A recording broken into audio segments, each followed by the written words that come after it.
என்ன வர்க்கீஸை இன்னும் காணும். சரி ஃபோன் போட்டு பார்ப்போம். ஹலோ வர்க்கீஸு, எங்கே இருக்கா வர்க்கீஸு? ஒரு பங்க்சுவாலிட்டி இருக்கிறா உங்ககிட்ட. நான் ட்ரெஸ்ஸு போடும்போது நீ சொன்ன நான் சாப்பிட்றேன்னு, நானே சாப்பிட்டு வந்துட்டேன். நீ சாப்பிட்டுக்கிட்டே இருக்கிற. அப்படி என்னதான் அம்மா செஞ்சாங்க? ஒரு காலேஜ் படிக்கிற ஸ்டூடெண்ட் மாதிரியா பண்ணுறேன்? ஃபேமிலி மேன் மாதிரி பண்ணுறேன். செல்வா செல்வா செல்வா இரு. எங்கல இருக்கிற? நான் எப்பவும் போல உன் வீட்டுக்கு பின்னாடி தான் இருக்கேன். அடப்பாவி, வீட்டுக்கு பின்னாடி ஒரு தெரு உண்டு, அதாச்சும் ஞாபகம் இருக்கா? இப்படி தெருவில் நின்று கத்தி கத்தி கூவி கூவி பேசிட்டு இருக்கிற. என் மானத்தை வாங்கறதுக்குன்னே பிறந்தியா? பேச மாட்டாத வர்க்கீஸு, உன்னை நான் ஏன் லேட்டுன்னு தான் கேட்டேன்.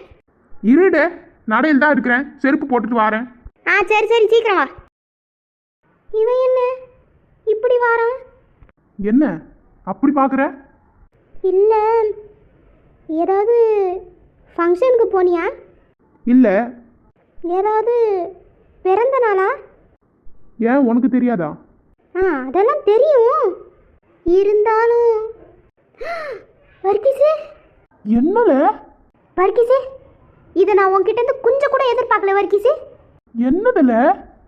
சின்ன பொண்ணு வேலைக்காக மாட்டான்னு என்கிட்ட கூட சொல்லாம நீ பொண்ணு பார்க்க போயிருக்கிற, அப்படிதானே?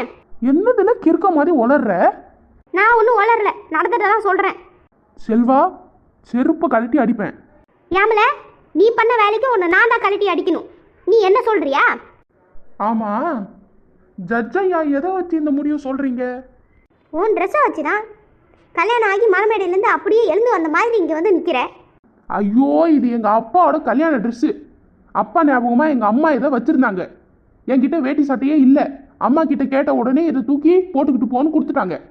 இது எங்க அப்பாவோட வாட்சு, போதுமா? ஓ, உங்க அப்பாவோட ட்ரெஸ்ஸா?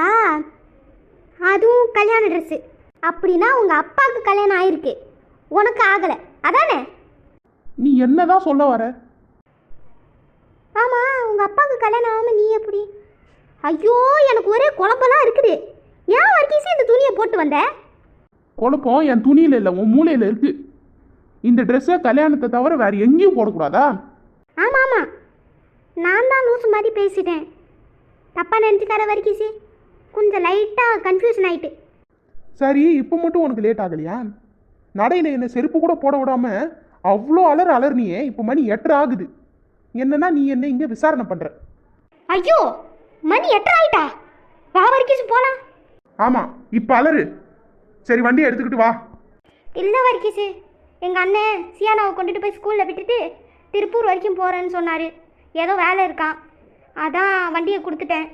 நமக்கு பஸ் ஸ்டாப்பு தான் இங்கே தானே இருக்குது. வா வர்க்கீஸு, அப்படியே பேசி பேசி ஒன்றா போகலாம், வா. ஏன் வர்க்கீஸு அப்படி பார்க்குற? நான் என்ன சின்ன பொண்ணா? செல்வா. வர்க்கீஸு, நீ கோவப்பட்டா கூட அழகாக இருக்கிற தெரியுமா?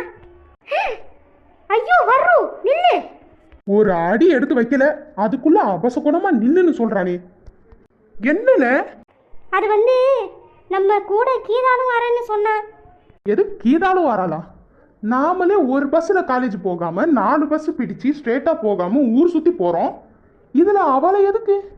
ஐயோ, அதை நான் சொல்லி பார்த்துட்டு வர்க்கீஸு, நான் உன் கூட தான் வருவேன்னு அவள் தான் ஒத்த காலில் நிற்கிறாளே. அது வந்து வர்க்கீஸு, கொஞ்சம் பர்சனாலிட்டியாக இருந்தால் பொண்ணுங்க தானாகவே வரும். ஏன் வர்க்கீஸு அப்படி முறைக்கிற? உண்மையே தானே சொன்னேன். சரி சரி வா, டைம் ஆயிட்டு.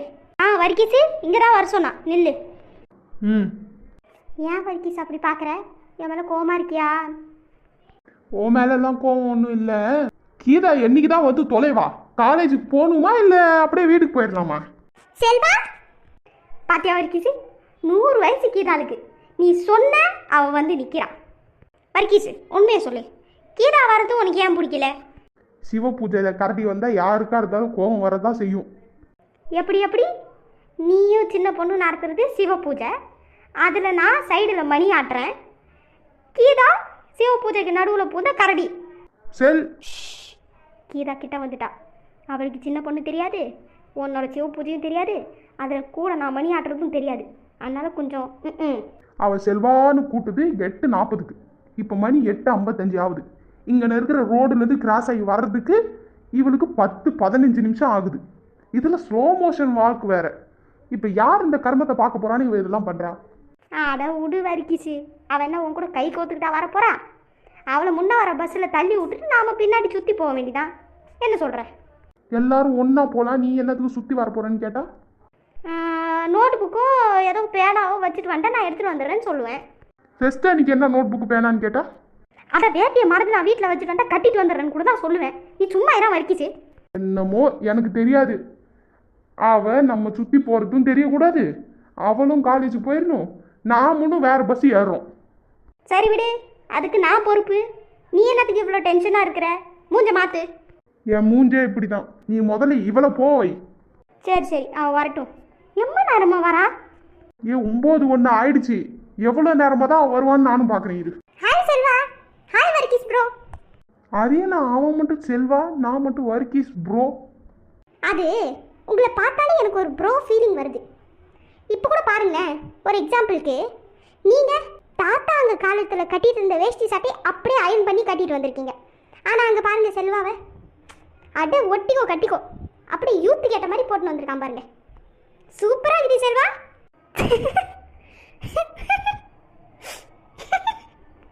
சரி, இப்போ காலேஜுக்கு போகணுமா வேணாமா?